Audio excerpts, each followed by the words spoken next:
Trésor, tu arrives à télécharger. Oui, super, super, impeccable. Voilà, très heureux de prendre le temps avec vous, très heureux d'avoir ce temps de culte, d'adoration, de célébration pour notre roi des rois. Alléluia. Et je suis vraiment émerveillé, vous savez, de ce que le Seigneur est capable de faire dans nos vies. Très émerveillé, vraiment. Chaque jour, le Seigneur fait des miracles. Chaque jour, si on fait attention, le Seigneur est capable de faire de grandes choses. Et il est dans les détails, dans les petites choses aussi. Et il est capable de nous émerveiller. Alléluia. Des fois, ça prend du temps. Mais le temps de Dieu, c'est le meilleur. Des fois, tu dis, il est en retard. Des fois, tu dis, il est en avance. Non, il n'est jamais ni en avance, ni en retard. Il a son temps à lui. Et ça, c'est précieux. Quand on arrive à discerner, quand on arrive à voir qu'il a son temps à lui. Souvenez-vous de quoi on a parlé il y a 2 dimanches. On a parlé des émotions. Souvenez-vous de ça, ceux qui étaient là? On a parlé des émotions. On a dit que des fois, les émotions peuvent nous amener à faire des bêtises. Des fois, ça nous préserve, n'est-ce pas? Si on n'a pas d'émotion, on est mal. Si on n'a pas peur, si vraiment on n'est pas prudent, on risque de nous faire beaucoup de mal et faire des autres aussi. Et faire mal aux autres, c'est vrai ou pas? Et je voudrais qu'aujourd'hui, on puisse voir aussi les pensées.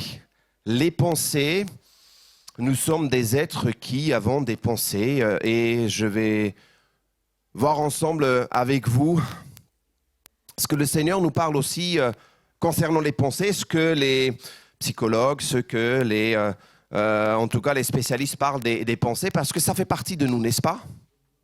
Je ne sais pas quelles sont les pensées qui habitent ce matin vos cœurs. Je ne sais pas, je ne connais pas, je vous vois juste comme ça, de visage, mais je ne sais pas ce que vous pensez. Je ne sais pas ce que vous étiez en train de penser quand on était en train de chanter, louer le Seigneur. Parce que des fois, on est même capable de chanter, on est même capable d'être présent, mais avec nos pensées, être ailleurs. Ah, quelle puissance, quelle créativité nous avons quelque part, c'est d'imaginer toutes sortes de choses avec nos pensées, n'est-ce pas? Et des fois, on va loin, on va même très très loin. Alors restez avec moi s'il vous plaît ce matin. Les pensées s'affusent, les pensées sont là, les pensées sont présentes. Et le titre de mon message, c'est « Toujours des pensées pures, est-ce possible ?» Les enfants commencent à chanter en même temps. Et là, vous vous dites, est-ce que j'écoute la voix du pasteur ou est-ce que j'écoute la voix des enfants?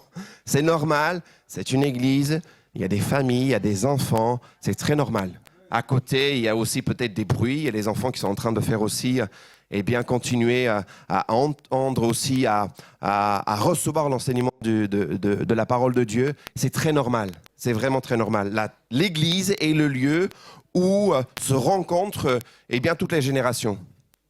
Et hommes, femmes, toutes les personnes qui viennent de tout horizon, de toute langue. Et c'est vraiment ici, le visage de cette église, c'est ça en fait. Là, ici, c'est multiculturel, multilangue. Vraiment toutes les langues, je dirais même. Pas toutes les langues, allez. Mais beaucoup de langues en tout cas. Alors les pensées. Les pensées. Vous savez, ça fait partie quelque part de la série des... On pourrait appeler ça la série de la santé. On pourrait parler de la santé émotionnelle ou de la maturité émotionnelle, la santé mentale ou la maturité mentale, la santé spirituelle, la santé relationnelle, la santé financière. On pourrait parler de tout ça parce qu'il y a une bonne santé, n'est-ce pas? Il y a une mauvaise santé, il y a une mauvaise gestion des choses, il y a une maturité. Et puis, on passe le temps et puis on reste au même niveau, c'est vrai. On arrive, on rencontre ce genre de situation. Peut-être nous aussi, des fois, on se dit, mais en fait, là, j'ai agi, mais ce n'est pas forcément en adulte que j'ai agi. C'est plutôt enfantin, c'est plutôt des caprices que j'ai démontrés. Je ne sais pas si ça vous arrive, ça.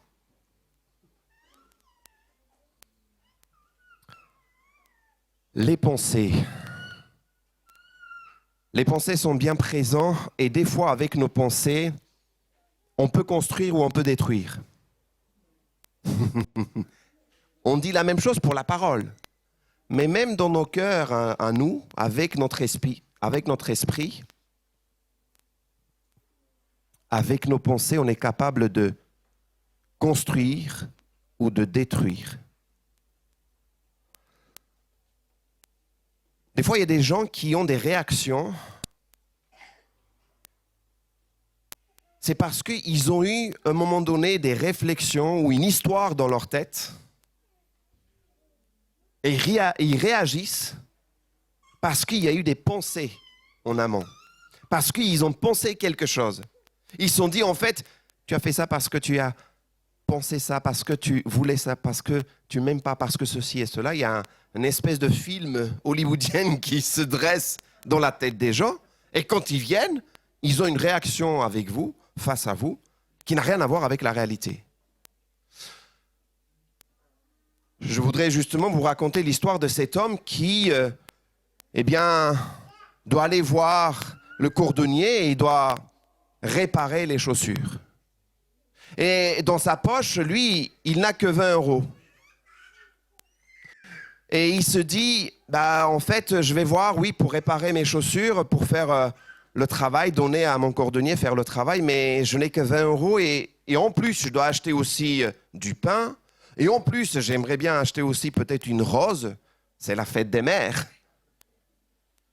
J'ai bien glissé, hein? Bonne fête des mamans. Et il dit, j'aimerais bien aussi garder peut-être quelques euros, mais si je dois boire du café, il dit, si le cordonnier me demande 5 euros, ça devrait aller. Alors, ça c'est... Il fait la route avant d'arriver chez le cordonnier. Il pense comme ça. Il dit, s'il me demande 5 euros, il me reste 15 euros, je vais pouvoir m'en sortir. Si j'achète une rose, c'est 5 euros. Si j'achète du café, un café, ça va être quelques euros. Et je vais avoir de l'argent même pour acheter du pain ou autre chose. Il continue son chemin et il réfléchit. Il dit, et s'il demandait 10 euros?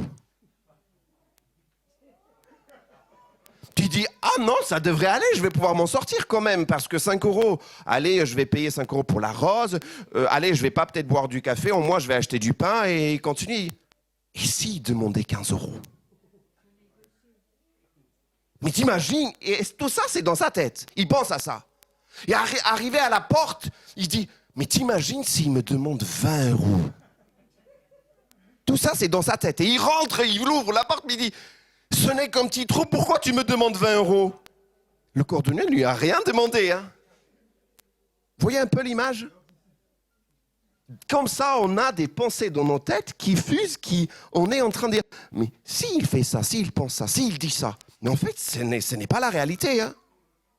On n'a même pas parlé de ça. On n'a même pas discuté. Des fois, dans le couple, ça arrive. Hein, les couples? Tout le monde se tait, pas de problème, il n'y a pas besoin de mettre sur...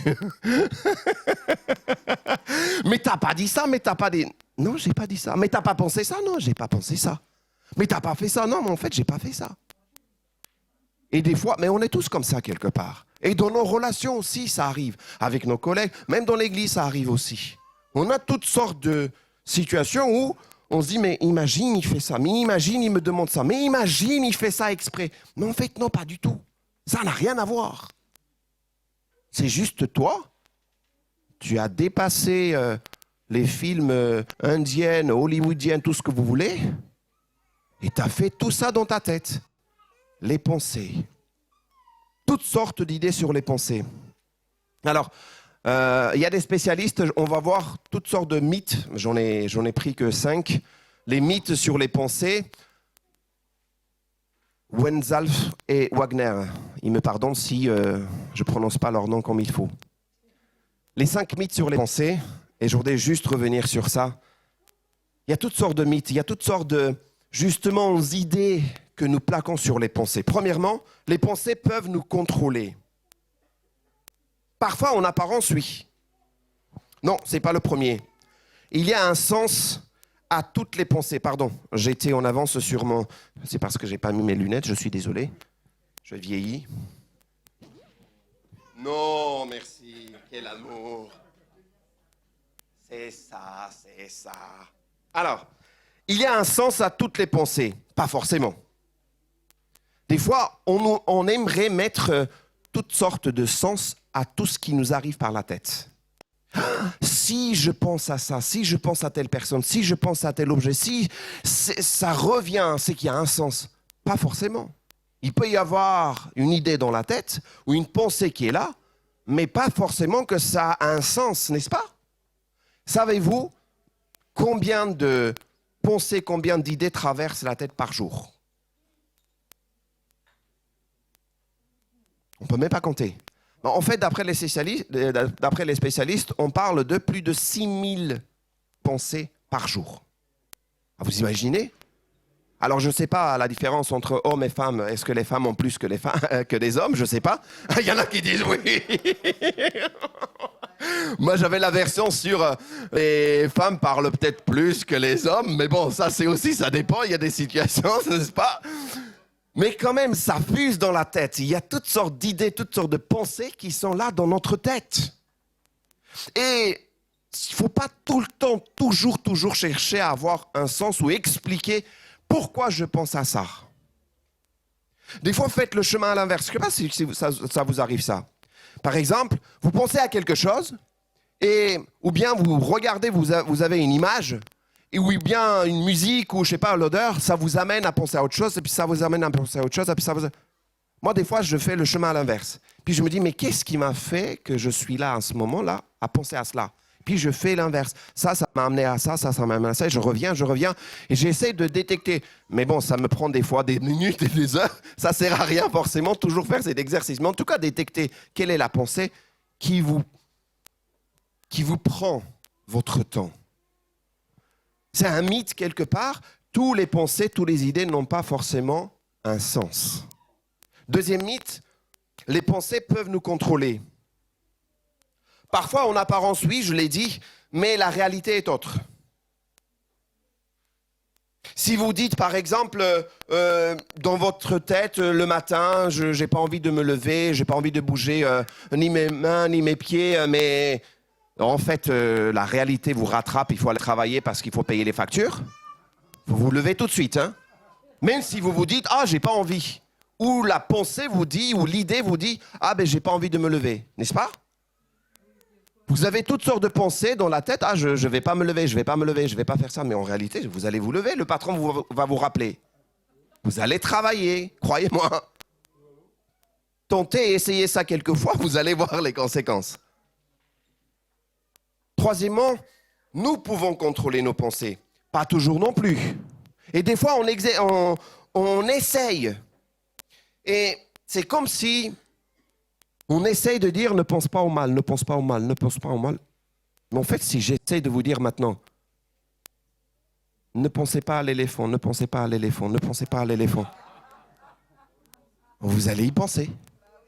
Ne pensez pas au mal, ne pensez pas au mal. On va passer tout notre temps à penser à ce qui est mauvais, à ce qui est mal. C'est un exercice qu'on apprend aux pilotes d'avion et on interdit quelque part de leur dire, écoute, ne pense pas quand tu t'atterris, l'atterrissage, ne pense pas au poteau, ou bien même pour le vol, ne fais pas attention, ne regarde pas ça, ne regarde pas le poteau, ne vise pas, ne vise pas. Et il va inévitablement viser ça. C'est ça le problème. Donc on ne contrôle pas tous les pensées. Et je vais y revenir. Ce n'est pas une question de ça y est, c'est un marbre, on a marqué, c'est comme ça, pas autrement. Mais en tout cas, des fois, on essaye de contrôler les pensées. Mais on passe tout notre temps juste à faire ça. Oui, il y a des outils, il y a des techniques quelque part, il y a des manières de faire. Et je vais parler de la parole de Dieu qui nous aide, il y a le Saint-Esprit qui nous aide, je vais parler de ça.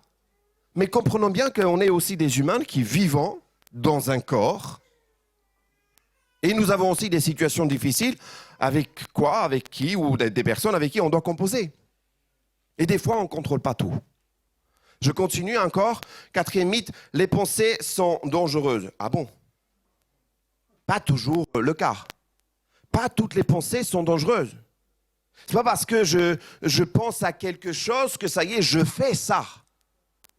Vous allez vous souvenir des versets qui disent « si dans votre cœur vous avez pensé à ça, donc vous l'avez fait. » Oui, encore une fois, ce sont aussi des exemples pour dire que les pensées ont un impact dans notre vie, c'est vrai. Mais tous les pensées, ou en tout cas, la pensée n'est pas dangereuse à chaque fois. Si je pense que je vais sauter de l'immeuble, c'est pas parce que j'ai pensé que j'ai sauté. Vous comprenez ce que je veux dire? Toutes les pensées ne sont pas dangereuses. Et c'est pas parce que j'ai pensé à ça que je vais le faire. Je suis juste en train de... Tu écoutes, s'il te plaît? Merci. Juste en train de penser à ça, tout simplement. Parce que des fois, on essaye de...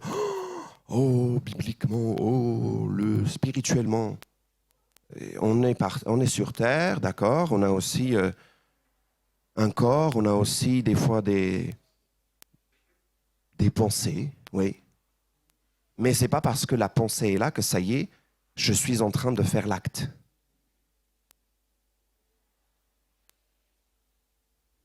Cinquièmement, les pensées nous définissent. Ça aussi.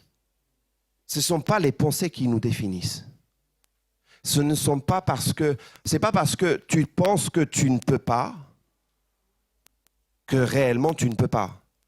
C'est vrai que dans notre message, je vais amener à dire que peut-être une parole, une pensée est là parce qu'on a dit que tu es nul, on a dit que tu es un vaurien et je peux me dire à moi-même aussi, et ça y est, je ne vais pas réussir. Encore une fois, prenons et arrivons à avoir l'équilibre dans tout ça. Ce ne sont pas les pensées qui peuvent nous définir réellement. Ce ne sont pas les pensées qui te définissent.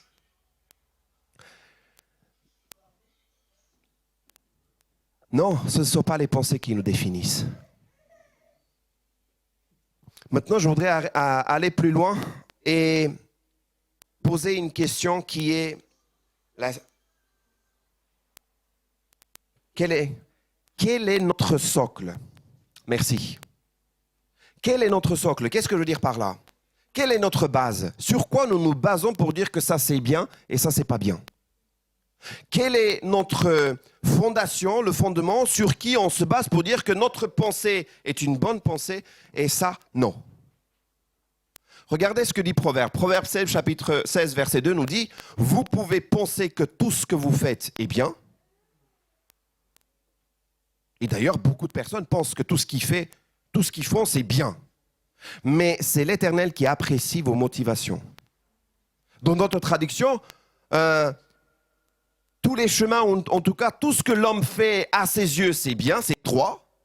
Mais à la fin, c'est le Seigneur qui décide quelle était réelle motivation du cœur et de la pensée. On pourrait avoir tendance à dire, ok, tout ce que je fais est bien. Et même dans notre parole, dans nos actions, qui sont aussi un peu l'expression de nos pensées ou de notre cœur, de ce qui est à l'intérieur, n'est-ce pas? Qui est traduit donc à l'extérieur. On pense que ce qu'on dit, ce qu'on fait est bien. Mais la question est, quel est notre socle? Sur quoi on se base pour dire que ça, ce que je dis ou ce que je fais ou ce que je pense, est bien? Sur quoi est-ce que je me base? Sur moi ou sur la Bible? Est-ce que je me base sur mon expérience ou sur ce que le Seigneur m'apprend?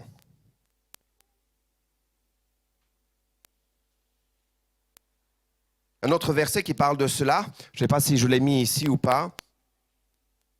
Proverbe chapitre 28, verset 26, il dit « Qui se fie à ses propres pensées n'est qu'un insensé, mais celui qui dirige sa marche d'après la sagesse échappera au danger. » Oui, il y a encore une fois des personnes qui se fient à eux-mêmes, ils disent « Ça y est, je sais, je connais, j'ai compris. » Donc, je fais. Mais en réalité, on apprend avec la parole de Dieu qu'il y a une sagesse, il y a un esprit, il y a Dieu qui nous conduit et qui nous dit « ça c'est bien, ça c'est pas bien ». Je reviens toujours à cette histoire dans le Jardin d'Éden et durant ces jeudis, par exemple, les études que nous faisons, nous prenons vraiment le temps aussi d'étudier le sens et les enseignements, ce que la Bible nous apprend aussi, pourquoi l'homme a commencé lui-même à décider ce qui est bien, ce qui est mal. C'est parce que dans le Jardin d'Éden, Adam a dit, écoute, Dieu, tu m'as dit que ça c'est bien, ça c'est pas bien pour moi. Maintenant, je décide moi-même. L'autonomie, ok? Je décide moi-même ce qui est bien, ce qui est mal pour moi. Je n'ai plus besoin que tu me dises. Mais ce n'est pas parce que tu as décidé que Réellement, ça serait ça. Ce n'est pas parce que tu as décidé, tu as pris la décision. Nous, en tant que chrétiens, en tant que croyants, nous appuyons sur la parole de Dieu pour dire ça c'est bien, ça c'est pas bien. Et il y a la parole de Dieu qui vient pour faire la distinction, pour faire la séparation, ce qui est bien et ce qui n'est pas bien, ce qui vient de Dieu, ce qui vient de l'esprit et ce qui vient de la chair. Regardez ce passage dans Hébreux. Hébreux chapitre 4. Hébreux chapitre 4, 12 et 13. La Bible nous dit, la parole de Dieu est vivante et efficace, plus tranchante qu'une épée quelconque à deux tranchants, double tranchant dans certaines traductions, pénétrante jusqu'à partager âme et esprit, jointure et moelle. Elle juge les sentiments, écoutez bien, les pensées du cœur. Nulle créature n'est cachée devant lui, mais tout est nu, tout est découvert aux yeux de celui à qui nous devons rendre compte.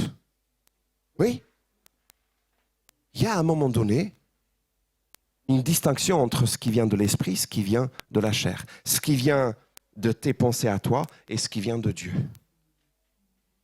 Et notre démarche est de savoir ce qui vient de Dieu. C'est ça la maturité justement mentale, c'est ça la santé mentale. Avoir une santé équilibrée dans les pensées, c'est de connaître spirituellement, encore une fois, ce qui vient de moi, ce qui vient de Dieu. Ce que je dis en m'appuyant sur moi, même sur culture, tradition, habitude. Et il y a des bonnes choses à prendre de tout ça. Et ce qui vient de Dieu.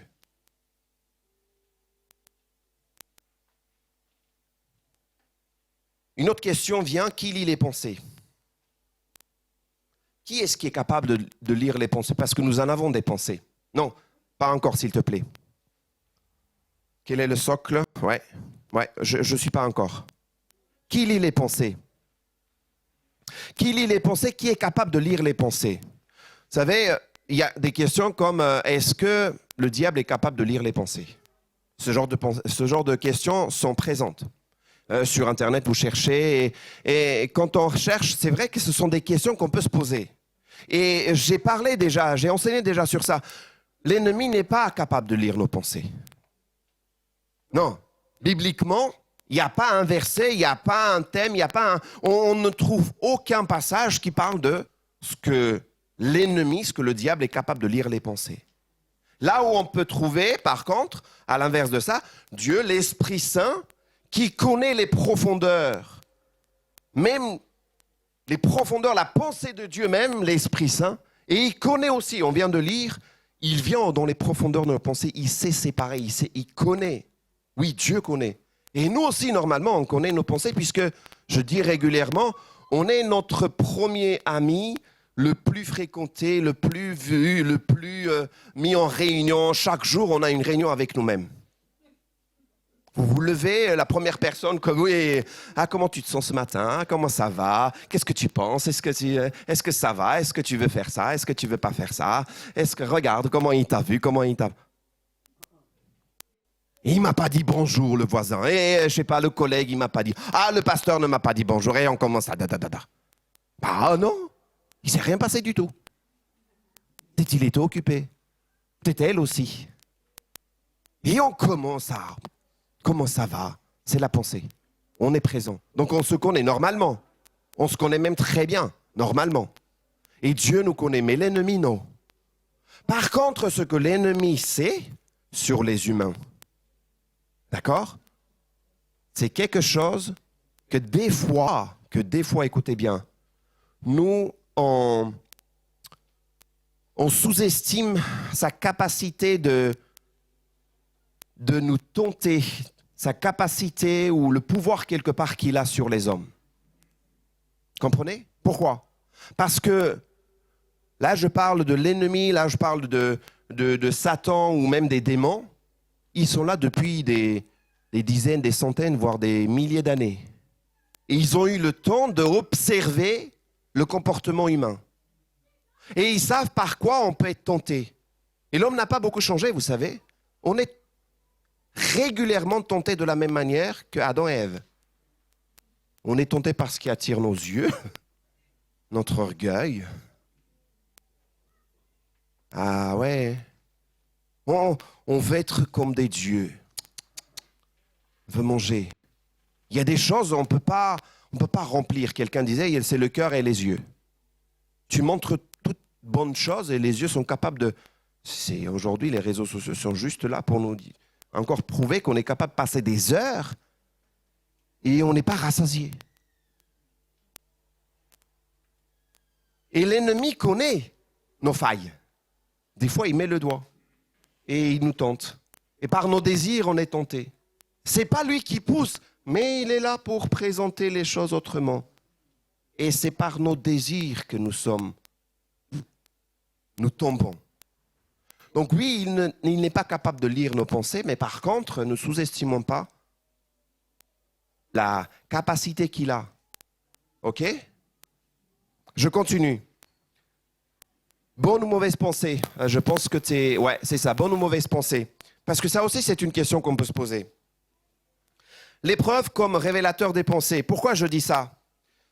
Souvenez-vous de cette prière que David va faire en disant « Seigneur, sonde mon cœur, éprouve-moi, connais mes pensées. Regarde si je suis sur la bonne voie. Mais si ce n'est pas le cas, ramène-moi sur la voie, sur la bonne voie. » Moi, je dirais que c'est une prière terrible. Avez-vous déjà fait ce genre de prière?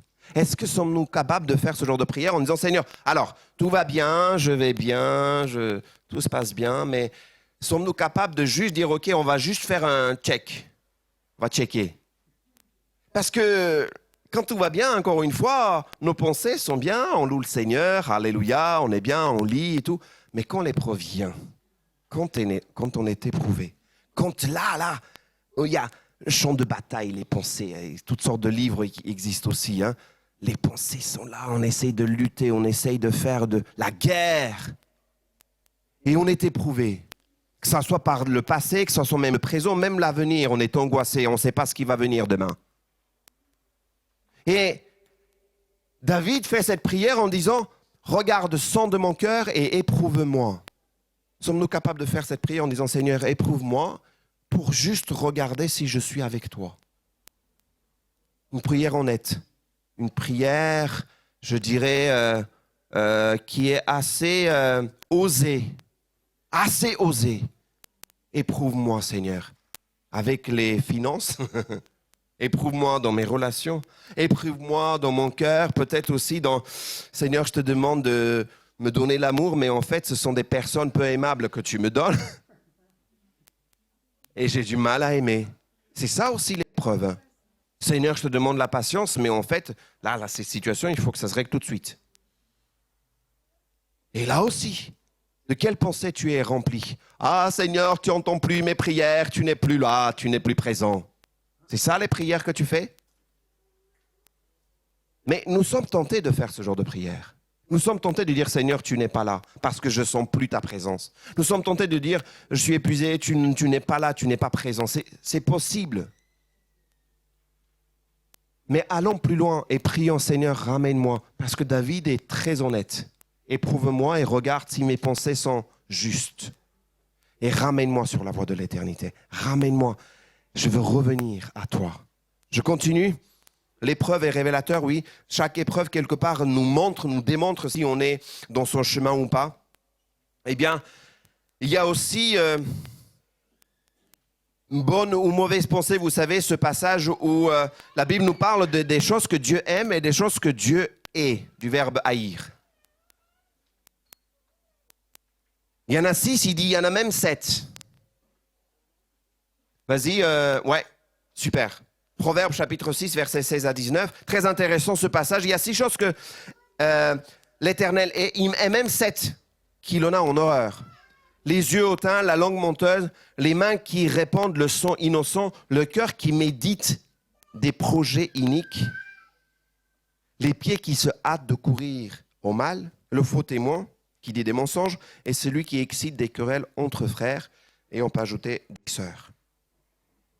Oui, c'est vrai. Il y a des choses que le Seigneur n'aime pas. Il y a des choses qui, lui, il appelle mauvais. Ça, c'est mauvais. Ça, c'est pas bien. Très basique, vraiment. Ça, ce n'est pas dans ma volonté. Ça, je n'aime pas.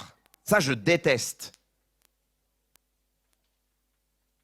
J'arrive juste à des bonnes recommandations, quelques recommandations.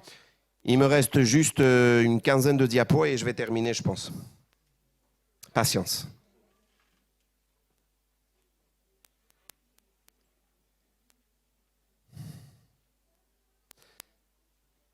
Il dira, garde ton cœur, garde-toi bien de nourrir dans ton cœur des pensées mesquines. Ça veut dire quoi, mesquine?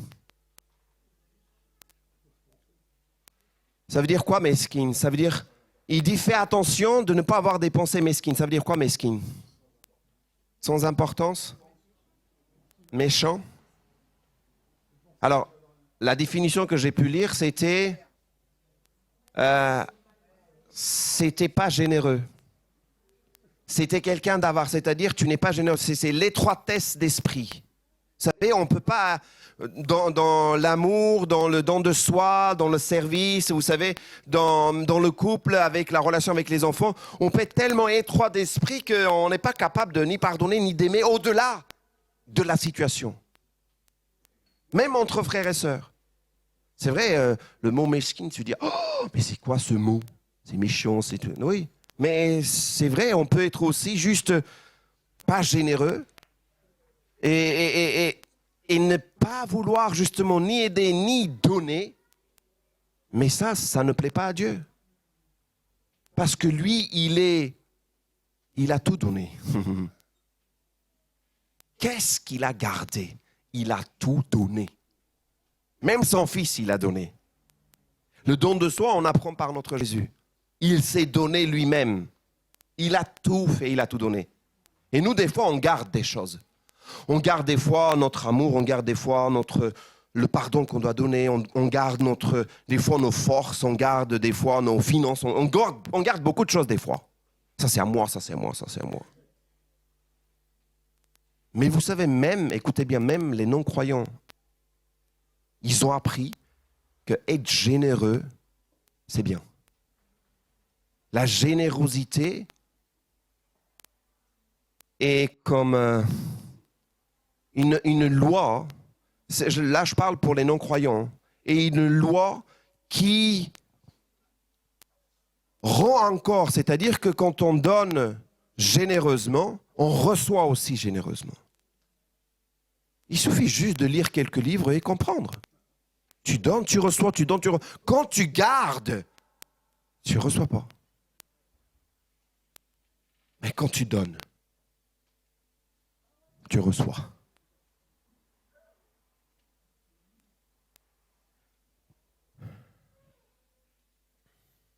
Je continue. À côté, ça chante. C'est David qui fait cette prière. Garde aussi ton serviteur des pensées d'orgueil. Pareil, qui ravage aussi. Qu'elle n'ait sur moi pas la moindre emprise, alors je serai intègre, innocent de grandes fautes. L'orgueil, c'est aussi cette pensée. D'avoir juste pensé que, oh, mais pourquoi lui, pas moi? Pourquoi je ne dois pas être élevé? Pourquoi? C'est le père des mensonges. C'est avec lui que ça a commencé. C'est terrible, ça. Pourquoi on élève et pas moi? Je vais vous dire une chose. À la fin, vraiment à la fin, quand tout va se terminer et quand on lit la parole de Dieu, l'Apocalypse, Révélation, il y a ce passage qui est très intéressant. Il y a ce passage qui nous parle du moment où les 24 vieillards qui vont enlever leur couronne, suivez-moi. Là, je vous donne la parole, vous pouvez dire couronne, et les déposer devant le Seigneur. Et en disant, tu es digne. Ces couronnes, ils ont reçu aussi un jour, non? Si, c'est sur leur tête. Mais ils les déposent devant le Seigneur en disant, en fait, je m'incline devant toi, parce que c'est lui qui est digne de recevoir toute la louange.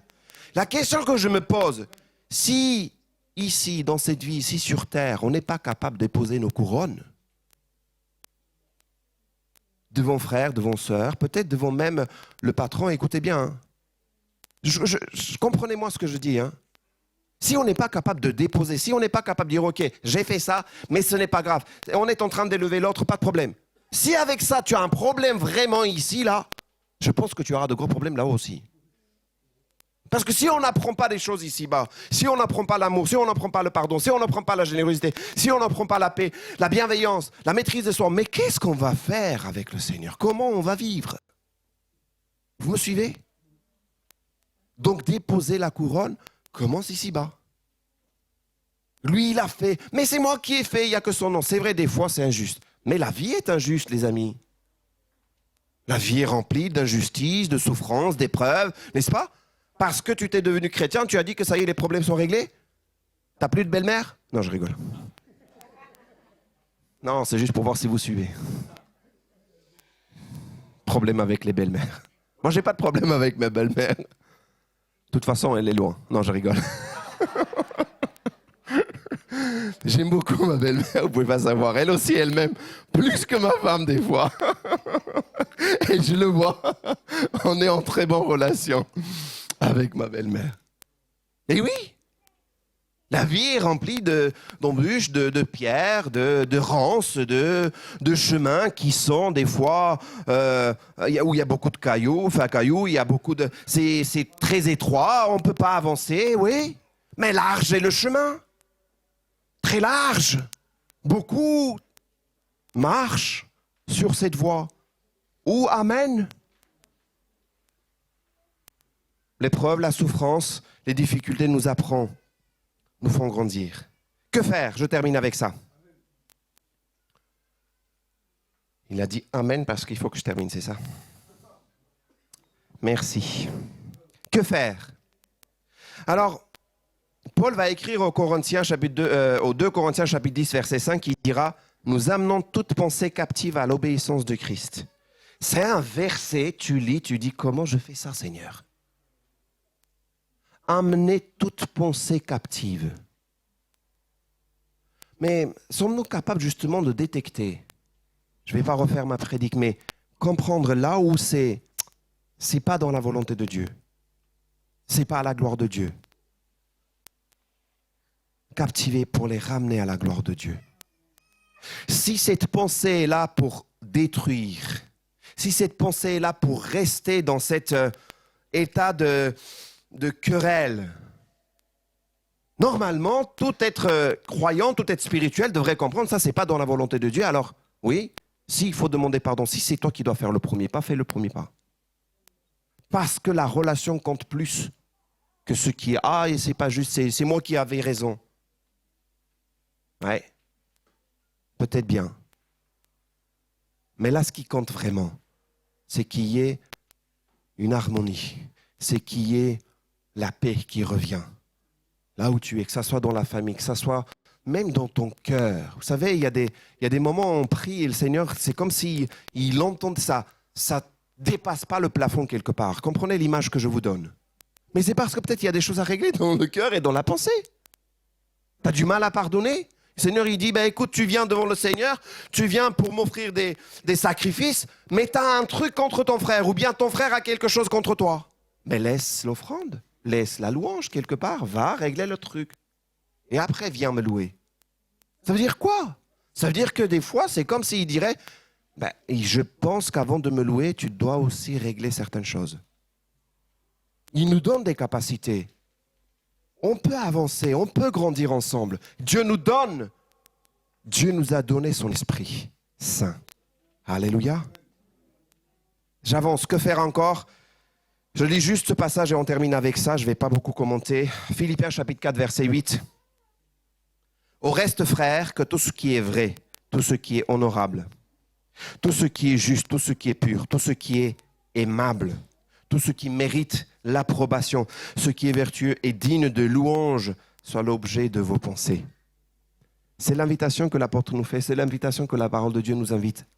C'est l'invitation. Et vous savez, les passages qu'on lit ici, c'est la paix de Dieu habitera vos cœurs. Mais des fois, on veut que la paix de Dieu habite nos cœurs, mais sans forcément lui emmenant toutes les supplications, toutes les inquiétudes, parce que c'est au verset 6 qui nous dit « Amène-lui toutes les inquiétudes, donne-lui, parle-lui, et la paix de Dieu qui surpasse toute intelligence habitera vos cœurs. » Ça, c'est une promesse que Dieu nous donne.